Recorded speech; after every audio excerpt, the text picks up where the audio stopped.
Ngai Sephora Christiani, Marie-Madeleine de Bruxelles, bana nyoso, na pesi condoléances.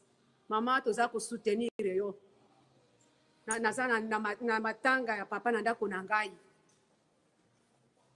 Mais nazui message ya Nzambe. Ata comme prophétesse, yango na telemi liboso po tena loba o Nzamba lobi nanga na loba. Nzamba yebisi ngai boye. Ministère du combat spirituel, la lumière est éteinte. La lumière est éteinte. Papa, tokoki ko comparer papa Olangi na bato ya mboko ote na papa pété. Papa c'est un prophète. Prophète des nations. C'est la lumière pour la CFMC, c'était papa. Yango ngana ye koyebisa CFMC mobimba. La lumière est éteinte. La CFMC est dans l'obscurité totale. C'est Dieu qui m'a parlé pour vous dire ça. Lumière est koufi. Mouinde eza kopelate est koufi. Nzamba yebisingala yebisa bino boy. Iboso na kosenga question oyo Nzamba lobi nanga na tuna na mama. Nzamba apesa kiyo ministère ya combat spirituel. Ngai Sephora onazolo bana yaki na ministère du combat spirituel par la révélation. Message est vrai. Tomoni, tobiki. Message opesi biso pona ko confronter biso makambo ya matanga ya kokolela papa tozo ya papa na adoration na dignité nyos. Likambo ezali kaka moko mibale. O Nzamba lobi nanga na loba na mukolo ya lelo na telemi na micro oyo nazolo. Ya liboso alobaki alobi boy. Ayebisaki yo osala staff ete. Staff. Est-ce que yo ou bien papa Olangi nde abimisi likambo ya staff na ministère du combat spirituel la message apesa ki Nzamba atiaki staff na katite. C'est le problème oyo connaître le lonyo soyo e utina organisme wana oyo ko bimisa wana ya staff. Mutuna Nzamba lobi nanga na tuna yo boy. Est-ce que yo nde ya yebisaki obimisa staff na combat ou bien papa? Réponse wana mama okopesa nation mobimba avant l'enterrement de papa. Il faut faire sa réponse. Est-ce que Nzamba pesa kiyo staff na ministère? Nzamba alobi boy. Au ministère du combat spirituel, il y a la respectabilité, il y a l'orgueil, il y a l'ambition égoïste, les jugements iniques, les propres justices, la jalousie. Il y a que les ténèbres qui règnent au ministère du combat spirituel. Il y a l'idolâtrie. Le Seigneur m'a visité pour vous dire qu'il y a que l'idolâtrie. Vous avez l'idolâtrie dans vos maisons. À Bruxelles, ici à Bruxelles, le ministère à Bruxelles, il y a que l'idolâtrie partout dans le monde. L'idolâtrie. L'idolâtrie dans vos passés. L'idolâtrie dans vos maisons. Vous êtes des idoles, abandonnés. Le Seigneur est au rendez-vous. Il est au rendez-vous. Bon, Moni, le sac là que moi je porte ici, ça fait 9 mois que je porte le sac en Europe pour la répatence. Apocalypse 11:3. Vous allez voir là, je suis le témoin, la bouche autorisée de l'Éternel.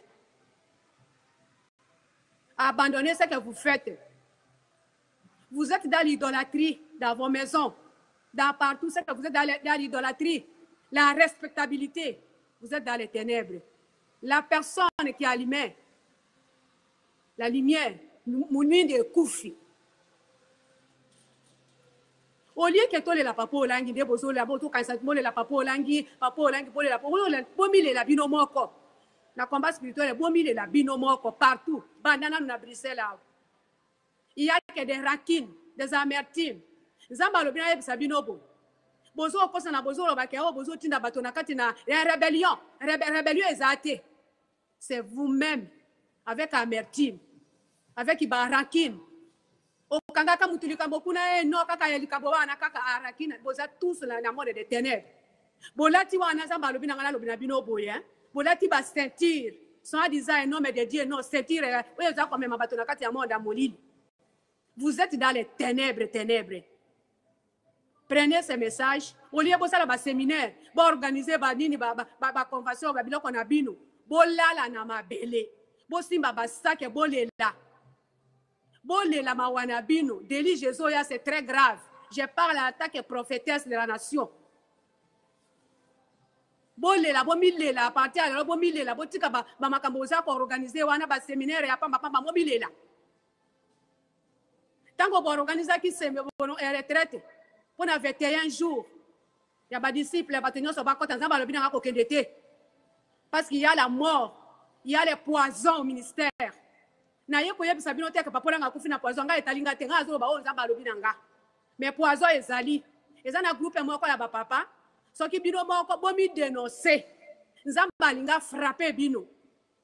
Nzamba linga frapper bino, bobimisa makambo wana nyoso bozo sala ba poison. Nzamba la kisa kinga koma bobomi, papa Blachard na ba poison na bino. Bozo lo ba makambo. Ah, botika. Toza na ta de la fin. Nzamba zana kana, nzamba zo la likolo. Alors ba pesa ki ministère. Alors, on appelle ça qui ministère pour la délivrance. Après ça, maman, il y a mutuya. Nana, tu staff. Staff, il y a respectabilité. Staff, il y a orgueil. Staff, il y a ndégenini. Zambaza, il y a staff, il y a ministère du combat.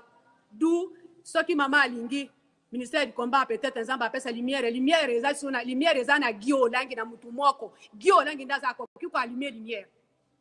Guillaume langa koki ko allumer lumière mutu mususu te staff ezate soki mama linga continuer na message ezamba pesa ki e kaka Guillaume langi nde atika message ekende na Guillaume langi comme ça Guillaume ça la réforme na ministère du combat spirituel pas de staff tout autour il y a que des sorciers ne batourer mama langi soki ezaki nzambe te mais mama wana azali susu te totika hypocrisie totika ba haine amertume na tambuli na saki pendant 9 mois en Europe.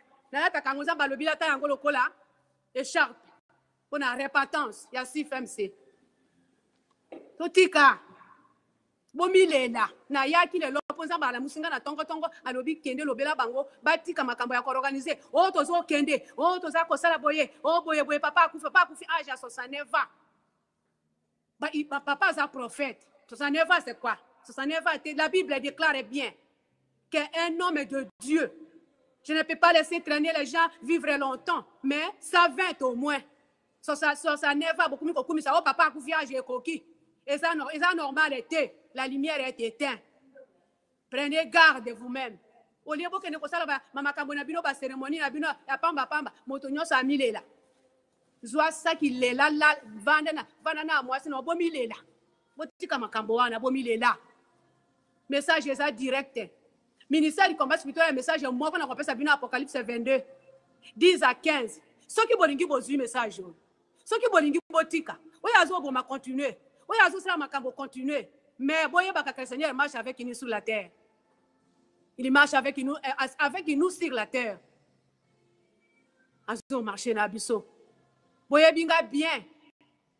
Akitaki nanda konanga, kwa longolanga cirrhose des fois. Akiti alongolinga cancer.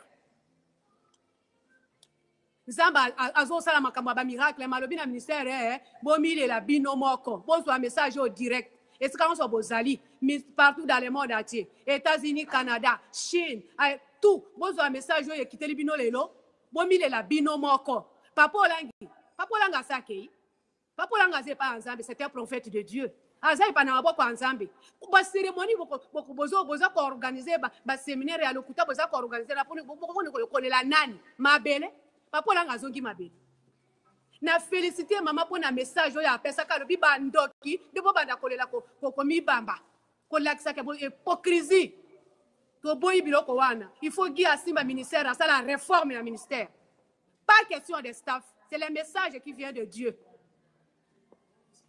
c'est le message qui vient de Dieu yango na yebisi bino bomilela le monde entier bolela nazo la sabino sac o nazo tambola paya na kitetela balobaka paya 9 mois na poto on a répatance la lumière est éteinte